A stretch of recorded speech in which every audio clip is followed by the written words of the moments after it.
আমার সেই গল্পটা এখনো শেষ হয়নি। শোনো, পাহাড়টা আগেই বলেছি ভালোবেসেছিল মেঘকে, আর মেঘ কিভাবে শুকনো খটখটে পাহাড়টাকে বানিয়ে তুলেছিল ২৬ বছরের ছোকরা, সে তো আগেই শুনেছ। সেদিন ছিল পাহাড়টার জন্মদিন।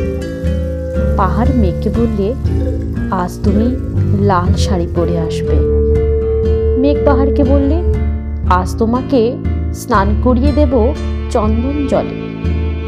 ভালোবাসলে নারীরা হয়ে যায় নরম নদী, পুরুষেরা জ্বলন্ত কাঠ।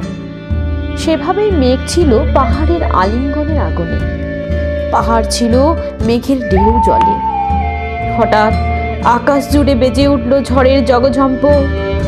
ঝাঁকড়া চুল উড়িয়ে ছিনতাইয়ের ভঙ্গিতে ছুটে এলো এক ঝাঁক হাওয়া। মেঘের আঁচলে টান মেরে বললে, ওর ছুরি, তোর বিয়ে। এখনো শেষ হয়নি গল্পটা। বজ্রের সঙ্গে মেঘের বিয়েটা হয়ে গেল ঠিকই, কিন্তু পাহাড়কে সে কোনো দিন ভুলতে পারল না। বিশ্বাস না হয় তো চিরে দেখতে পারো, পাহাড়টার হাড় পাঁজর ভিতরে থই থই করছে শত ঝর্ণার জল।